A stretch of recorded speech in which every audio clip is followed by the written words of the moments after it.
Mantan Menteri Koordinator Politik, Hukum, dan Keamanan Mahfud MD membandingkan antara teori dan praktek yang ditulis dan dijalankan oleh Prabowo Subianto saat sebelum menjabat dan ketika menjabat sebagai Presiden Republik Indonesia.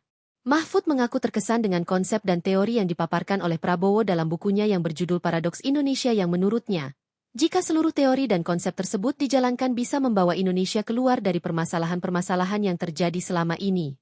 Salah satunya terkait pemberantasan korupsi dan penegakan supremasi yang menjadi tekad Presiden Prabowo yang disebut Mahfud hanya bisa efektif jika para pemimpin dan elit politik melaksanakan tugas kepemimpinannya dengan penuh integritas, berani dan juga bersih.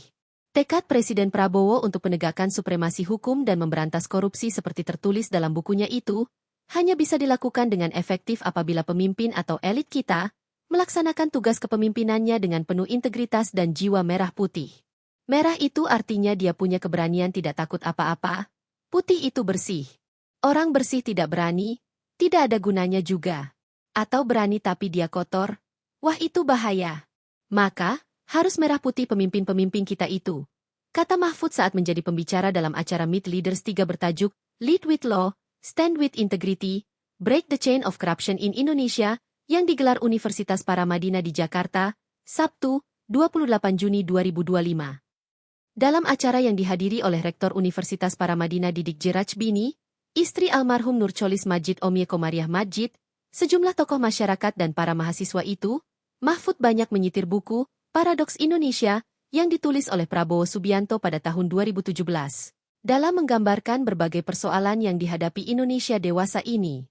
Mengutip buku tersebut, Mahfud menyebutkan sejumlah paradoks. Pertama, Indonesia kaya raya tapi rakyatnya miskin. Kekayaan mengalir ke luar negeri secara melawan hukum, diekspor, yang balik Indonesia tidak banyak. Bahkan ada kekayaan negara yang diekspor ke luar negeri, lalu Indonesia beli lagi, impor barang sendiri dengan harga sangat mahal. Menurut dia, Indeks Persepsi Korupsi, CPI, Indonesia tidak pernah mencapai angka 50. Indeks tertinggi adalah 40 pada tahun 2019, pada awal pemerintahan Presiden Joko Widodo yang kedua.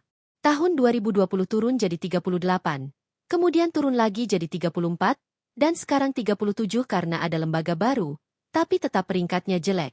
Tingkat ketimpangan juga tinggi, yang terlihat dari indeks Gini yang saat ini 0,38.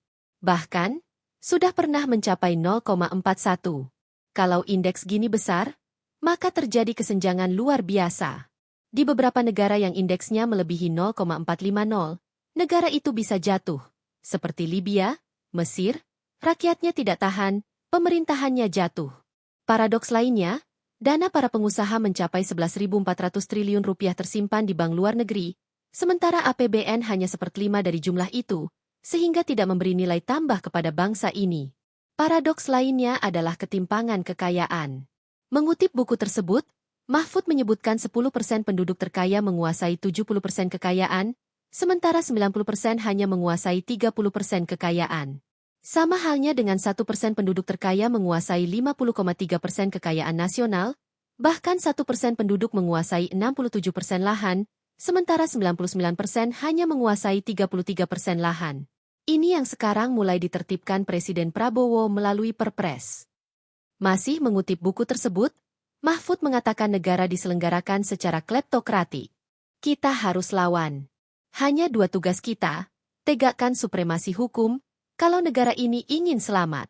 Karena belajar dari sejarah, tidak ada negara yang bisa bertahan lama kalau hukum tidak ditegakkan. Kedua, buru, kejar koruptor sampai ke ujung dunia. Jangan dikasih hati. Demokrasi adalah pemerintahan yang dipimpin orang yang beradab. Tapi kalau dipimpin oleh teman-teman yang tidak beradab, kita tidak perlu sopan kepada mereka. Pak Prabowo tuh bilang gini, Indonesia ini rusak bener. Pemerintahannya oligarki orang super kaya. Pemimpinnya bohong. Ada loh tertulis tuh. Pemimpin pemerintah Indonesia itu bohong. Saya ketemu 15 orang. Politisi pimpinan negara yang 14 orang bohong, yang satu jujur. Kata Pak Prabowo, ada di bukunya nih. Ada. Dan itu situasinya sekarang masih. Saudara. Sehingga saya itu nyebut buku Pak Prabowo terus biar tidak diinteli gitu. Wah itu Pak Mahfud bilang gitu tuh Pak Prabowo lah sumbernya kan gitu. Nggak percaya ini bukunya, maksudnya ada bukunya. Pak Prabowo yang bilang, ya negara diselenggarakan secara kleptokratik, negara maling. Ini kata Pak Prabowo nih, ada di bukunya halaman 111 plus 114 nanti dilihat tuh. Negara ini negara maling. Kita harus lawan ini, kita harus hancurkan. Hanya dua tugas kita, kata Prabowo yang penting. Satu, tegakkan supremasi hukum kalau negara ini ingin selamat karena belajar dari sejarah. Tidak ada negara yang bisa bertahan lama kalau hukum tidak ditegakkan. Yang kedua, buru, kejar koruptor sampai ke ujung dunia. Dia tidak menyebut pulau Antartika. Kalau di buku itu sampai ke ujung dunia. Kejar. Jangan dikasih hati.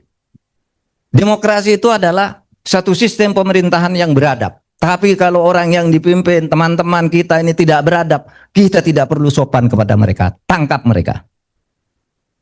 Ini Prabowo loh. Saya ulang-ulang ya Prabowo karena banyak intel di sini. Terima kasih telah menyaksikan berita terkini dari sinarharapan.co. Saksikan terus konten-konten menarik lainnya.